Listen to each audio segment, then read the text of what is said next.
Hi, my name is Elisabeth Sandler. I am a Sociology PhD candidate here at the University of Cambridge. I am supervised by Professor Sarah Franklin and Dr. Martin Smetana. And I'm also teaching tons on qualitative research methods, as this is one of my great passions, and in particular, creative, innovative approaches towards doing empirical qualitative work. In terms of my methods teaching, I teach postgraduate students and staff members at the University of Cambridge within SSRMP, so that's the Social Science Research Methods program. And I am supervising bioscience enterprise students at the University of Cambridge on their qualitative research within their MPhil dissertations. And I'm supervising undergraduates in China on qualitative research projects, specifically around family, gender, and sexuality. And finally, on and off, I am also teaching at universities in Austria and in Germany. Now, in terms of my own research focus, I consider myself within the area of qualitative LGBTQ plus research, so also sexuality studies and covering topics such as identity. And in the past, I've mainly focused within this broader area. I've specifically focused on the family. So I did 2 studies on parental identity constructions and experiences of same-sex parents within the UK. And more recently, though, I am focusing on higher education. So in 2019, I conducted research together with my colleagues. I worked as a full-time researcher for the Out at Cambridge study, and we were interested in what are students and staff members' experiences of disclosing or concealing their LGBTQ plus identities within Cambridge, and what's the role of the university and what can the university do. And I continue this work in my PhD. I also expand on it and build on it, of course. So I do that in my PhD research. And you will hear several examples of these pieces of studies and research I've done, as I used a lot of creative interview methods within them. And this directly brings me to how I'm going to structure this talk today. So, as you know from the title, today I'm going to talk with you about creative interview methods. And first, I would like to start off to talk about what makes interview methods creative. So in other words, what are creative interview methods? And secondly, I would then like to focus on creative interview methods in the context of LGBTQ plus studies. And as I already announced a minute ago, I'm going to discuss my research and why I've done certain methods, certain creative interview methods in the different studies, and also why I haven't ended up doing some of them. I think that's equally interesting. And then what I've learned and what I've considered, and yes, so a whole variety of aspects on them. And I thought bringing in these practical examples makes it more real and just more helpful, I guess, I hope, in understanding the topic. I am super excited to finally give this talk because it was scheduled months and months ago, but then obviously COVID-19 happened, and so this is the format now. However, I think actually it's a good format because it allows to reach more people, hopefully, and it allows you as the listener to take a break whenever you wish so, and to come back later on, or also to revisit parts of what I am going to address today at one point in the future. Now, Hakan and I try to substitute the live Q&A, which we obviously can't have, with enabling the comment section on YouTube. And also I will give you my email address at the very end so that you can get in touch and we can continue a dialogue around this topic. Great. So before we start though, I would like to invite you to do an exercise with me. And what this is going to be is that I am presenting you with sensory prompts to make you hopefully think about university life. So I chose a topic that's hopefully quite neutral. Now, if you still don't want to do that, which is totally fine, or if you're worried that you might be triggered, I mean, fair enough, you don't know what's coming up, feel free to just switch off the sound, and after the exercise is done, I'm going to wave my hand so you know that you can now switch the sound back on again. All right, sounds good? Now, for everyone who wants to do this exercise, we're going to start now. For everyone who doesn't, switch off your sound now. Okay, now I want you, if you feel comfortable with that, to close your eyes and to think about university life. That could be remembering how life was before COVID-19, or maybe when you studied, or working at the university. So just see and feel what comes up in your head.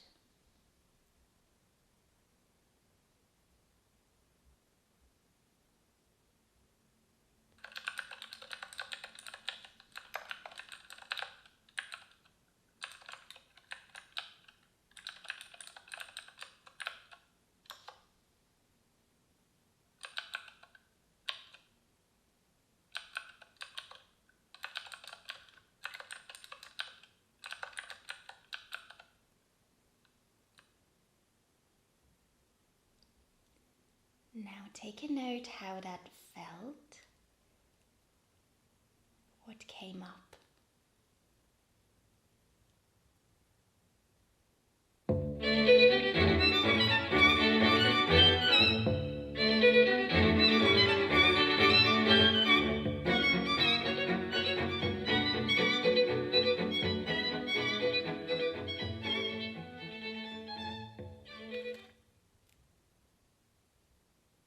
Okay, now feel free to open your eyes again. So what you've heard was some typewriting at the beginning and then the intro to University Challenge. Now I would like you to take a moment to reflect on what you experienced here. So think about what you felt, what images came up. Did anything change when you heard these sounds and the music intro? Which images came up, and maybe did you remember aspects or stories? What came up within you? And also think about, was it successful? Was it effective? So imagine I would now interview you about your university experience. What would you tell me? Did that lead you to think about certain aspects about university life? Did it maybe bring up feelings? Or maybe these sensory prompts weren't meaningful to you at all in terms of university life, and maybe you associated that with something entirely different, and actually it turned out being a distraction. So just think about how you experienced it, and all these reflection questions will be really important when we talk about also who chooses the sensory prompt a bit later on in the video.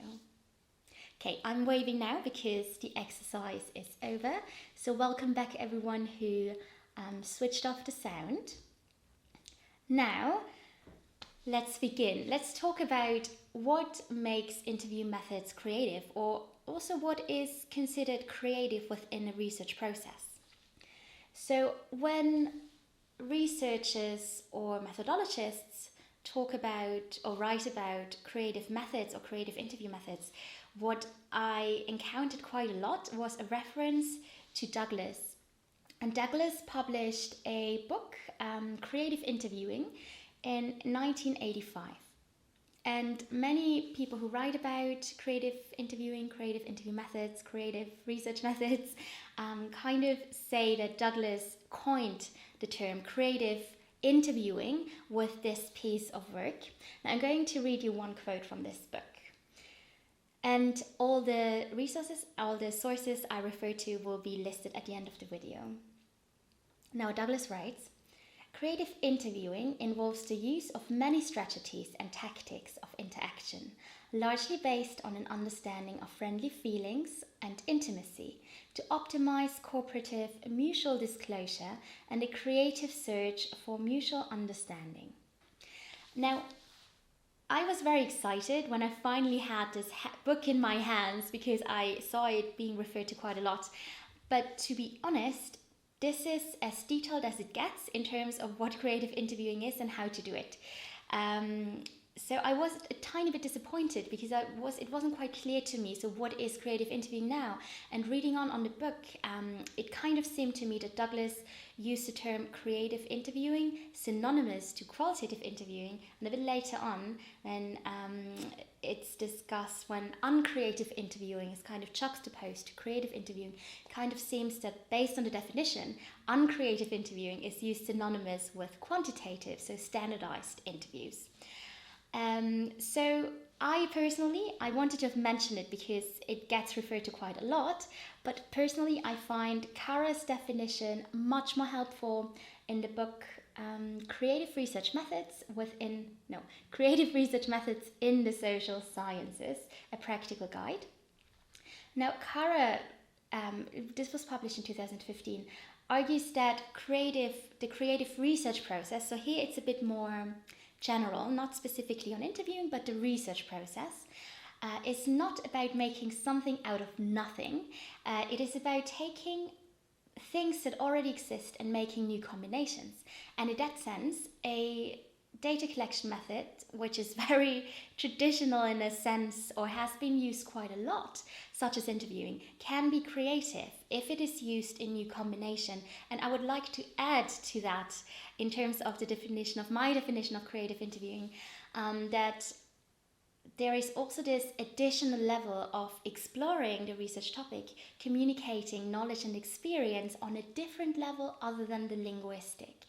So this is why a lot of sensory methodology is considered as part of creative interview methods or activities, just aspects where knowledge and experiences are expressed in something other than language. And I'm going to read you another quote about that in a second. Just as a side note, I can really recommend Kara. And also in terms of creative interviewing, there's a great resource available for free on the internet by Jennifer Mason from the University of Manchester. And if you just type in on Google methods at Manchester and then creative interviewing, you should find more resources on that, which I can recommend. Now, Bagnoli writes, in most qualitative research, interviews are a standard method of data collection. I think we can agree with that. The use of interviews relies on language as the privileged medium for the creation and communication of knowledge. However, our daily experience is made of a multiplicity of dimensions, which include the visual and the sensory, and which are worthy of investigation, but cannot always be easily expressed in words, since not all knowledge is reducible to language. I found this aspect really interesting. Now, Bagnoli continues, the inclusion of non-linguistic dimensions in research, which rely on other expressive possibilities, may allow us to access and represent different levels of experience. So that just as an additional insight, in a way, why adding other levels of exploration and communication and creation, construction of knowledge, if you want so, on a level other than the linguistic. And what possibilities creative methods, and especially creative interview methods, therefore can open up. And based on quite a lot of reading and literature searches on creative methods and some synonyms around that, and I will mention them when I discuss the methods, the way I make sense of creative interview methods and which methods are included in those definitions is that I kind of created two groups here. The first one is sensory prompts, or as it's often referred to by methodologists and researchers, stimuli, or the second one is activities and tasks. Now, just as on a side note about the terminology, whether to use prompts or stimuli. Now, I experienced that personally. At the beginning, I referred to methods in creative interview methods from the first group as stimuli, and that something really interesting happened because my colleagues, it led actually to quite some misunderstandings what I'm trying to do and what my intentions are, because the term stimuli kind of sounds, or personally now I can totally see how people and why people associated that with experimental designs, kind of setting a stimuli and then measuring the reaction. And this is obviously never what I intended and had in mind. I use my sensory prompts as a means to enrich the discussion and to create a really deep dialogue and involve emotions as well, and help people with memory. So all of that. So obviously quite a different approach. So I personally, using creative interview methods of the first group, sensory prompts, in that way, I personally prefer the term prompt. So just think about, when you use the terminology, think about also something about the tradition of the term you might be using and what people could associate with it, just to avoid misunderstandings. Now let's talk about the second and, the aspect of this talk, why we're all here, creative interview methods in the context of LGBTQ plus research. So I suggest to start with group 1, the sensory prompts, and I'm going to provide you with 2 examples from my own research for group 1 and also 2 examples from my own research for group 2, which is activities. So sensory prompts could be vignettes, it could be also, and that's what I mainly focused on in my research, photo, film, object, taste, music elicitation. So bringing in the senses into the interview setting to contribute to the richness and to the collection of the data. And so I mentioned Jennifer Mason before. Now this is a quote by Jennifer Mason and Davis, in the 2009 published journal article Coming to Our Senses, a critical approach to sensory methodology. And sensory methodology is often used as one of the keywords, or not necessarily synonyms, but you will find quite some literature if you also type in sensory methodology. Okay, so the quote is, social science research should become more sensorially aware than perhaps it has been. Too often, social science research and knowledge is oddly abstracted and distanced from the sensory, embodied, and lived conditions of existence that it seeks to explain. So I kind of really like that as another exploration why bringing in more senses into our interview setting might be really beneficial, because it allows us to explore aspects we necessarily couldn't or probably couldn't explore with other methods. And if this is the case, and this is a really good methodological choice to include, but when I'm talking about also why I didn't include some creative interview methods in the end in one of my pieces of research, we will revisit kind of this thought, so why we're doing these creative methods. Okay, let's start with the most commonly explored elicitation method of all of them, which is photo elicitation. And some other keywords where you will find literature around that is sensory methodology, visual methods, and photo interview, or sometimes photo-based interview. So, what is photo elicitation?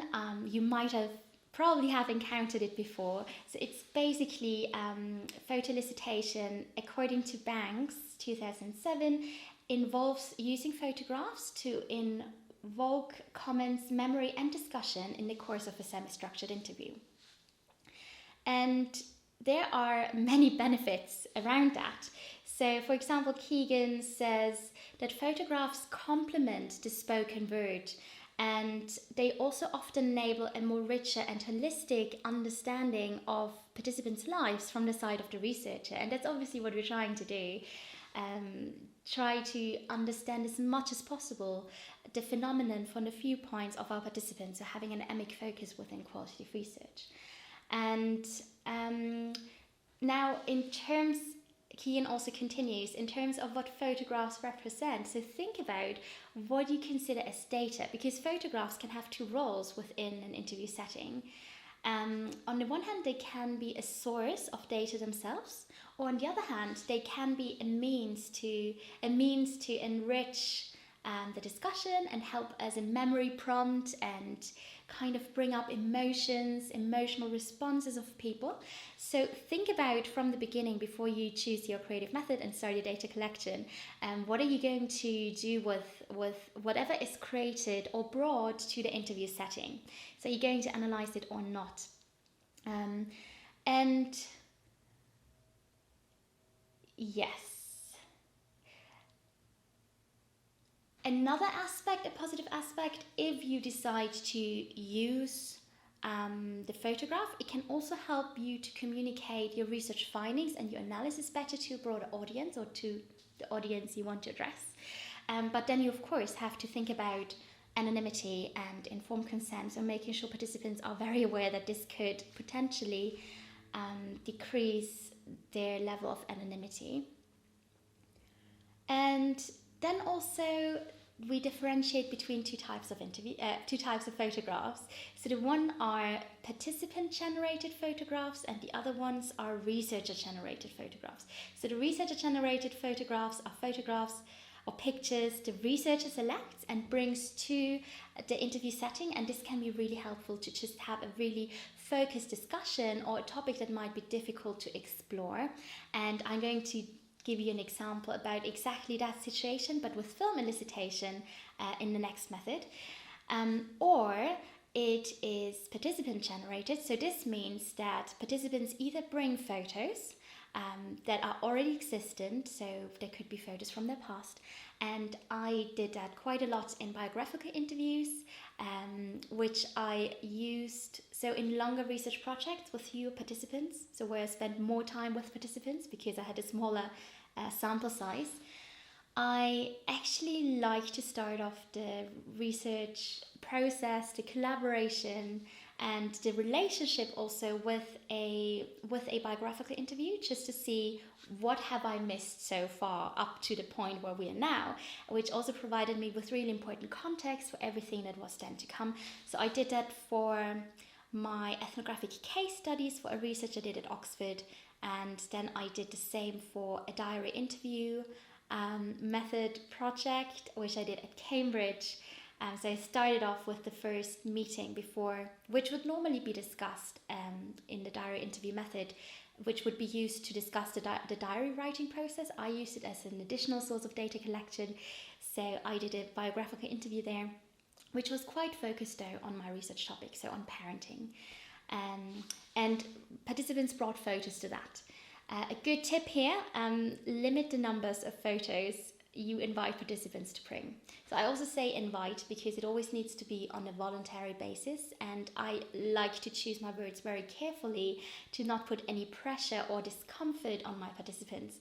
But secondly, have a limited amount of number because, well, unless you're doing a live history interview or live story interview where you really try to get out as much as possible, it might make sense to not limit it. But in my case, I wanted to be quite focused, so I said up to 5 photographs. And actually one participant didn't do that and brought 20, and it was kind of a comfortable situation because I didn't want to tell this person to now, to say, oh yeah, I've heard enough, thank you, I'm not interested anymore in your photos, because obviously that meant a lot to participants. So participants can bring those photographs, and that really helps with memory, especially when you address topics from the past. A second way to kind of have participant-generated photographs is if they created themselves during the research process. That's often associated with the method of Photovoice or used in participatory action research. And I'm going to give you an example right now about the letter. So it was my 2018 published MPhil dissertation at the University of Cambridge, and that was on parenting gender roles, no, not roles, that was Oxford, parental identity constructions and experiences among same-sex parents in connection to leave arrangements. So maternity, paternity, shared parental leave, everything around leave. And participants, that was the diary interview method. So we first met up for a biographical interview, and then every participant had 2 weeks of diary writing, daily diary entries. And these diaries were digital, which really helped me also in making sure they fill them out as quick as possible to the day where all these events occurred, so they could send it to me every 3 days, and then we would have a checking in date also at least every week, to see whether they are happy with the format of the interview, of the diaries, what works and what doesn't. So I really try to individualize the diaries to help people engage with it and enjoy it and actually fill it out. And that worked really, really well.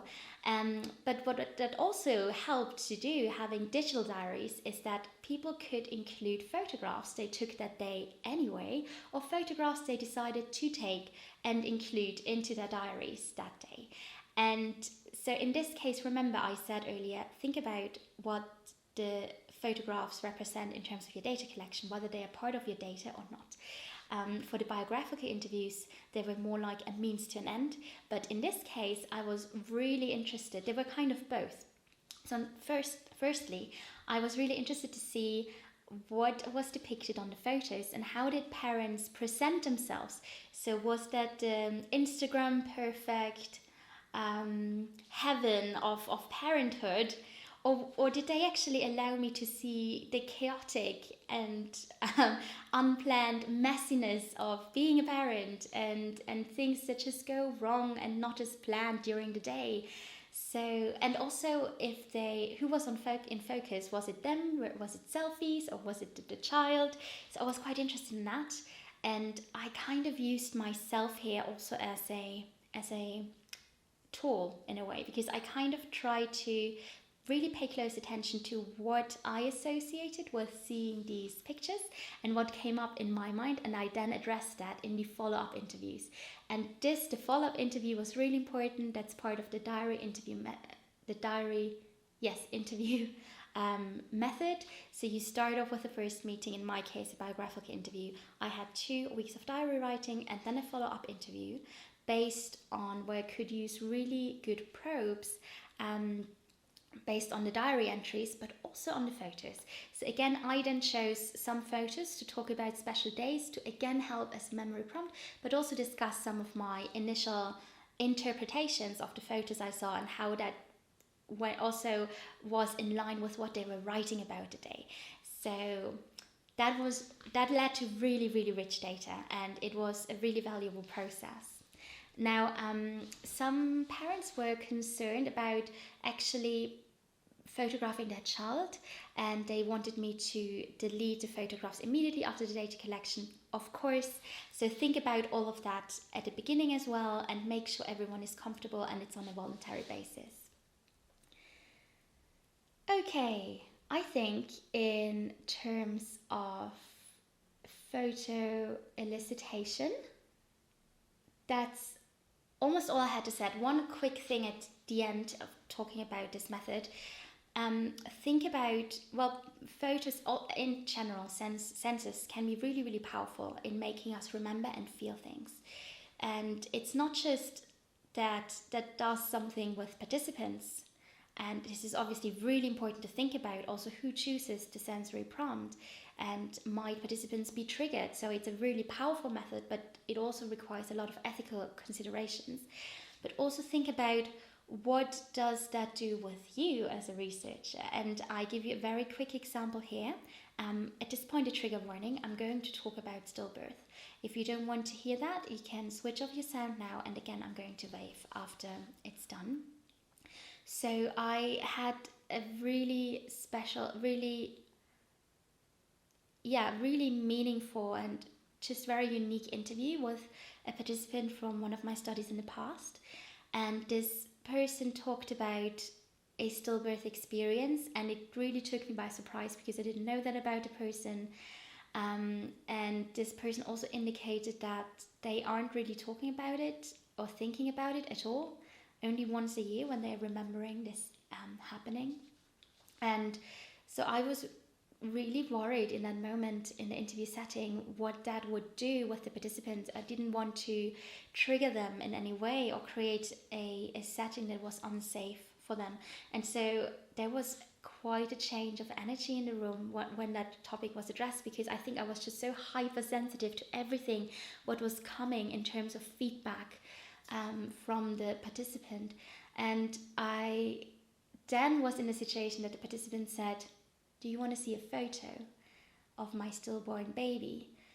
And I was so worried about the participant, and all I could think of was like, is the participant going to be okay? Is that what's going to happen? Is that safe? Because also the way this question was raised was, I couldn't quite tell whether the person would be okay with it and what it would do to them. So I took myself quite back, and I didn't say anything for a minute. Actually, that was just my very authentic response, because I didn't know what to say. But it just felt very authentic in that moment too. And then I said carefully, I actually heard myself saying, it was kind of an out-of-body experience. I heard myself saying, "Do you want to show me the photo?" And then there was a quick pause, and the participant then said, yes, let's do it. And so there was again this kind of change of energy. So I felt reassured, and the participant was fine. But what I didn't anticipate and consider of was how I felt weeks after, and it's still such a memorable experience that really goes under my skin. So just as an encouragement to think about your own boundaries, and also when you fill out that risk assessment form, but not only that, you need to obviously think about everyone's well-being, think about yours too. And I know that can be tricky within an interview setting when you're taken by surprise and you focus so much on your participant to kind of forget your own needs, but just to, as an encouragement to check in with everyone, that also means yourself. Okay, the story is over, and we're now continuing with a second example, which is film and object elicitation. So in terms of film and object elicitation, this is one example where I am telling you how I came about not using it in the end, but I was very keen on it. So that were two methods I really wanted to do in my PhD research, and I planned to do that for a whole year. And I'm very grateful to my wonderful supervisors who really challenged me on it. And that doesn't say that there was anything wrong with the method, but just about the context of the method and the research topic. So let's talk about that for a second. As I mentioned at the very beginning, my PhD research is about exploring people's experiences of coming and being out within the university setting, and also exploring and giving concrete suggestions then for Cambridge, but also beyond. So I'm collaborating with other universities too. What are some policy and practice suggestions universities can implement to make the space for everyone more safe and welcoming and inviting? And what are people's unique needs also? Now, because I was really interested also in the concept of coming out and heteronormativity and everything around it, why do some people have to come out and others don't? Although they basically provide the same piece of information, but the one is considered a coming out and the other isn't. So I was really interested in that, and originally I planned to discuss the concept of coming out with everyone, so regardless whether they are part of the LGBTQ plus community or not. So I wanted to help clarifying people's understanding and sense making of the construct coming out, and what they apply to and whether they consider it relevant for themselves. I wanted to show them a video clip from the movie Love, Simon. And this was a scene which I found really funny. So Simon, the protagonist, is kind of reflecting.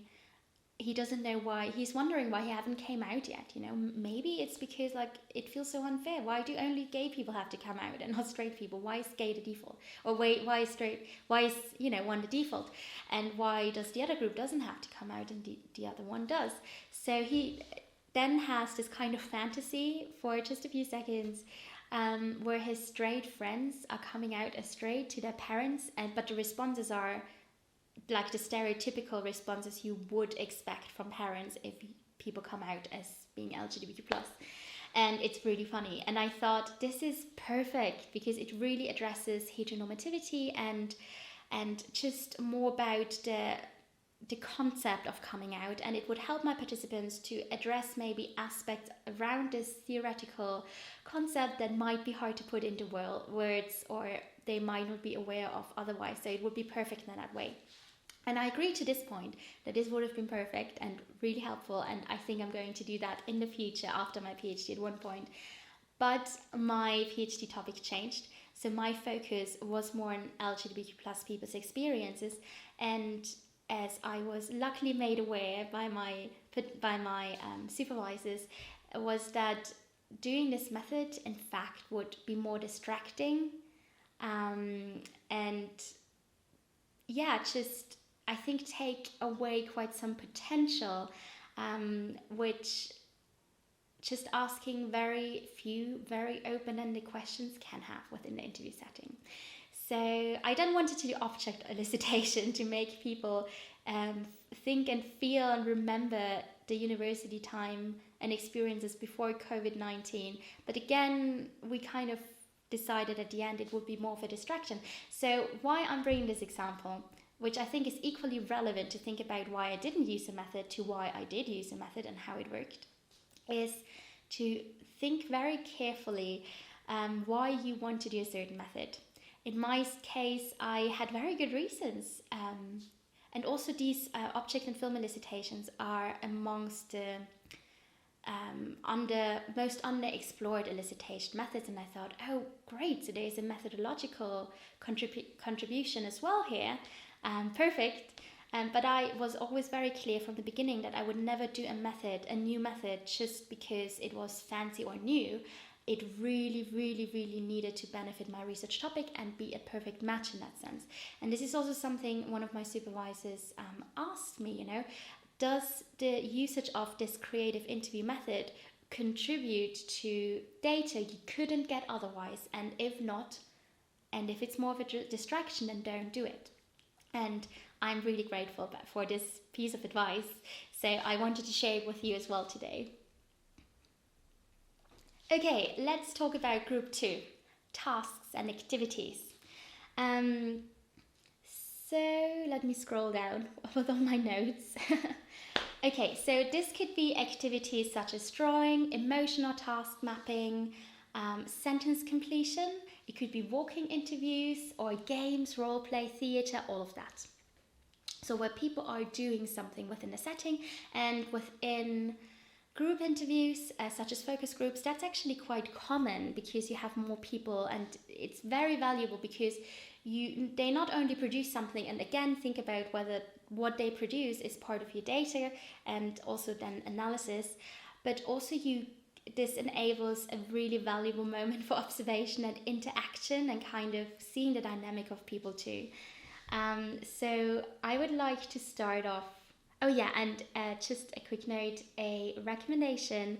The wonderful Jackie Gap wrote a fantastic article in 2019, which is called Researching Family Relationships, a Qualitative Mixed Method Approach, where she talks about different qualitative methods and how they're combined, also many of such within the interview setting, and she brings in loads of what I would consider creative interview methods, and it's a great overview and with examples from her own research, so I highly recommend it.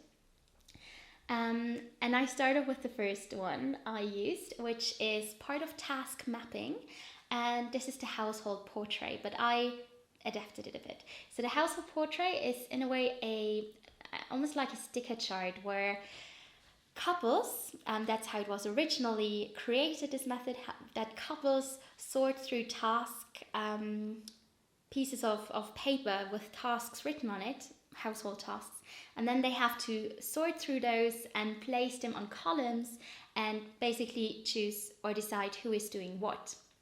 And in my case, it was also expanded to child caring tasks, because that was in my ethnographic case studies where I spent a lot of time with 2 families in the UK, and they always emphasized how equal they are in their relationship, and especially in contrast to the heterosexual friends.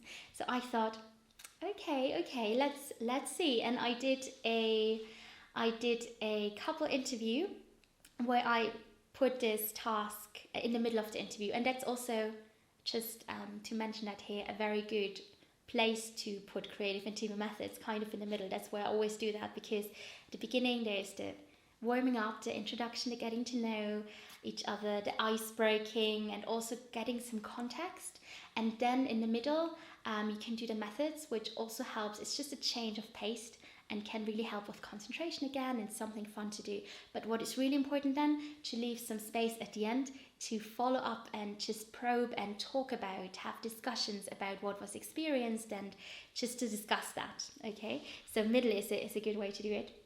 And so I did the household portrait, and in the middle it was of the column, it was shared equally, and then there was another column said parent 1, parent 2 helps, and then only parent 2, same at the other side. And they had tasks and they had to sort it. It led to a visualization of course, subjective visualization of what they experienced their task division to be, but not just experienced it individually, but they discussed it. And this is why I mainly did it, the discussions, because, you know, if I'd done it just with everyone separately, and let's just take the example, changing diapers, the one parent might have said, oh, I always do that, let's put that right there, and the other person might have said, no, I always do that, and this would have been that. But in this case they had to discuss, and they were like, no, remember last week I did all the diaper changing. So we all of a sudden have these narratives, these examples, and just to tell you, it led to really rich data. It was also one of the most hilarious methods and things I've ever done in the research process. I really had to pull myself together not to laugh, because if it comes to equality and task sharing in relationships, people can get quite sarcastic, and it was really funny also to transcribe. It was hilarious. But yeah, it led to really rich data, which is the main thing here. And it was also really good in giving me an idea about people's dynamics. Okay, what else? Yes, and a tip to do that method during COVID-19. Last academic year, I was teaching undergraduate students at the University of Hamburg, and they the module was focusing on creative interview methods, and they had to implement that. And then COVID-19 happened, and of course people were really unhappy with that, because most of what they planned to do was based on face-to-face interaction, also these tasks, especially tasks, but they worked around it really, really well. And so what one of my students did, who actually planned to do a household portrait, was that she sent a box with all the information, with all the material of the columns, of the tasks, some sticky things to stick it on, and also a thank you present, and a nice card, and a personal note, and the informed consent form, together with a postmark to send it back. She sent all of that in a box beforehand to the participants. So that's a way just to work around it. You can still do these things. And of course, digitally, you can do many things digitally with a shared screen or something like that. And you can also record it, obviously. Okay, that was my example about task mapping. And now a very last example from my LGBTQ plus research that also falls under the second category, so as part of activities and tasks, was sentence completion. Sentence completion is used a lot in marketing research. That's the word I was looking for. But I used it in a social science context, and there the thing was, it was part of the diary interview method study, and in one of the interviews I was just really interested to find out what are people's first associations with certain aspects I'm interested to explore together with them in the course of this research. And so I thought I would do something I've seen a lot on YouTube. That this is really nice actually, because it justifies my hours. It justifies my hours spent on YouTube. So there is this interviewing game, like not research interviewing, but interviewing game, where there are stripes of paper with sentence beginnings, and people have to finish those sentences as quick as possible, and it's kind of a game, so as many they can answer within 1 minute or 2 minutes or something like that. So I thought this is great. This could be really interesting to do. So I did it, and again I turned it into a game with time pressure because I didn't want people to think too much about their answers at this point. Of course, we would then talk about it in length with follow-up questions. And also one of my participants said it would have been, it not just would have been, it would also be so interesting to think more about these answers and to reflect on them on a daily basis. So I included them in the diaries, and this was great. Another example for personalization. And this led to really quotable data, just to say that, because everything was super focused, and you will, I think, understand that better when I read you out some examples. But then, of course, when you do that, you need to be very, I think, make transparent in your data presentation that this was generated and the sentence beginning was already presented and given by you, so that there isn't a misunderstanding that way. So here are some examples of the sentence beginnings I provided. To me, a mother is ... To me, a father is ... To me, a parent is ... The hardest thing about being a parent is ... The best thing about being a parent is ... As a parent, I want to be ... I feel most as a parent when ... When in public, strangers recognize me as a parent when/through ... Until being a parent myself, I'd always thought ... Since being a parent ... I wished I'd known earlier ... What has surprised me the most about being a parent is ... Since being on leave, or since my partner is on leave ... I experience leave as ... Being an LGBTQ plus parent is ... And finally, compared to heterosexual parents, LGBTQ plus parents ... And this was super interesting, especially also in the diaries, because some of these questions returned, of course. So yes. And now what I did with that is I piloted them before, because I really wanted this task this activity to work, obviously, and because there was this additional aspect of the time pressure, I wanted people I wanted my sentence beginnings to be understandable, let's put it that way. So I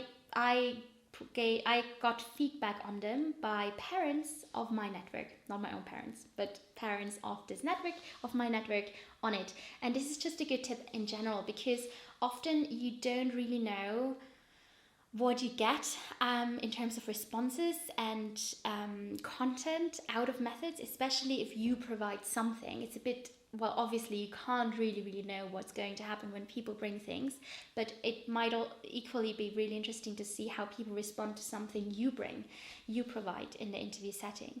So piloting, I think, is always a very good idea.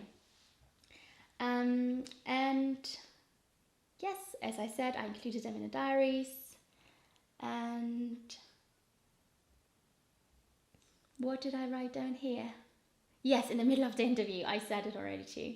Okay, we're now at the final topic addressed in this talk today, which is some of the benefits and just what to bear in mind when doing creative interview methods in general, but also specifically within the context of LGBTQ plus research. So let's start off with specifically within LGBTQ plus research. I personally love creative interview methods. I'm a big fan, not only because they're just a very, I think, in parts innovative way of exploring topics. And I always think, I want to at least think about my research in new and innovative terms, and of course only then implement it if it really makes sense.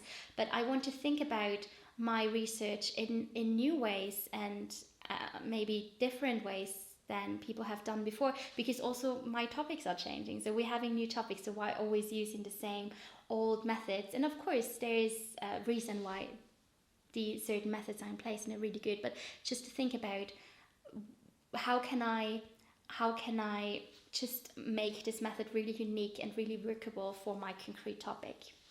But what is really good about these methods in the context of LGBTQ plus research is that within this topic area, I'm addressing highly sensitive topics. And what creative interview methods allow me in terms of designing my research design, but also participants in then engaging in it, is that it levels the power dynamics. It provides participants with much more agency during the interview setting, especially if they bring aspects from their lives and show me, rather than me letting react them to something. So this is specifically good if they bring aspects, because then they can guide through the interview and they can take much more control. And I think this is really helpful then in communicating boundaries and having more control if you talk about a topic that's highly sensitive. So in that sense, I think it's super helpful, and also in that sense contributes to being more ethical. And we'll talk about that in a second.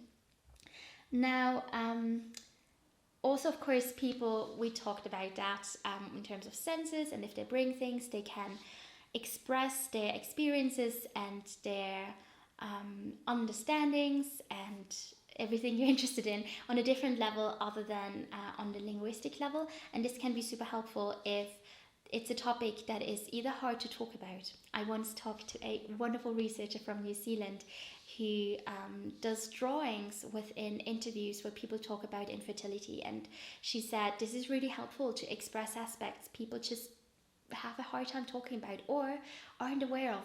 You know what? That is another aspect you might address as bring up topics people aren't aware of yet.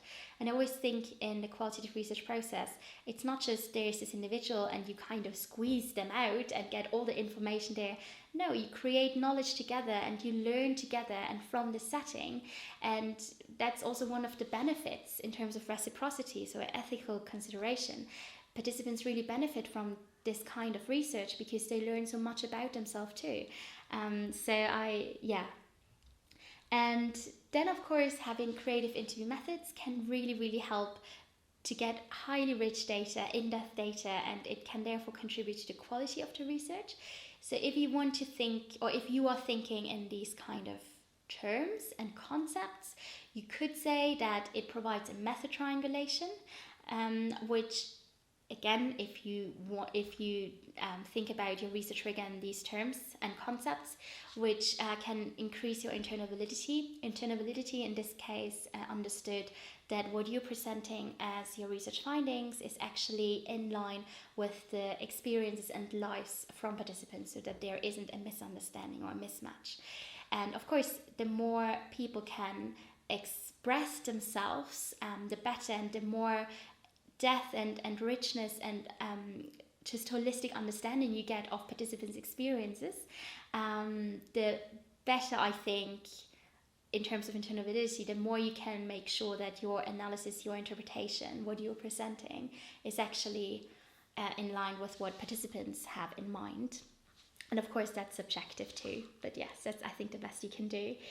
And yes, it can also help participants if they, as I said, if they bring things from their past, it can help them with memory issues, and it can enrich discussion and help having a really valuable focused discussion on a topic, and can stimulate people in terms of feelings and thinkings and memories, and they can express it better, and you can get a better insight, and potentially if you use things of what has been brought or created within the interview can help the communication, better communication of your findings to the audience.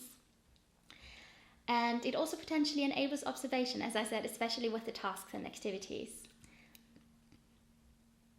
And that's one of the main reasons why I do that. Just having creative interview methods, it provides such good probes. It really does, because probes that are likely to be highly relevant for the person because it came up by them and just there. But then you can, and it was expressed on a different level than the linguistic, and now you can start to talk about it. And then it can also increase the concentration, as I said, because it's just something different in the middle of the interview, and that can be really refreshing. So that's also why with sensory methodology, it's used a lot for children as well, for teenagers, where the concentration span is just a bit shorter. But also for adults, I think we can also need that too. And I think it makes the interview fun. So that's also good. And you have a shared experience. So especially if people bring something from their past that's meaningful to them and have the control and decide to share it with you, which is always a privilege. I think, yeah, you have this shared experience, and this can really help with the rapport, and it's just something special and can really strengthen a relationship and trust within a research setting. Okay, so in that way, we already talked about there are many aspects in which way creative interview methods can contribute to the quality of your research, but also in terms of ethics, because especially with the having more control aspect and having a level power dynamics, or even where you increase the power and the agency of participants. On the other hand, though, we also need to think about what these powerful methods can do in terms of ethics. So yes, they can contribute to research ethics, but they can also challenge it. So think about anonymity and really think about risk. If you use census, if you use activities, I think it's more about making sure people aren't uncomfortable. And of course, if they are observed or if they're doing things they can't control, they might show aspects they don't want you, the researcher, to see. And that's so similar with participant observation. There's less of a control here. So in terms of consent, it's, I think, really important to that every participant really knows what's going on, what's going to happen, to know that it's on a voluntary basis, for you not to pressure them whatsoever to do that or push them, even though you would like to do this method. Don't push them. So consent can really be given and re-given. I consider my research consent taking not at the beginning with the signing of a consent form. I create many moments of re-consenting during the data collection, which is really important because qualitative research is often characterized by an emergent design. So aspects of your design change, research relationships will change and hopefully deepen, and new aspects and potentials for data will come up. So yeah, consent is really important. And then in terms of risk, think about triggering people, or not triggering people. So will that be safe for them to, and the thing is, again, think about that exercise at the beginning, with feeling and thinking about university life.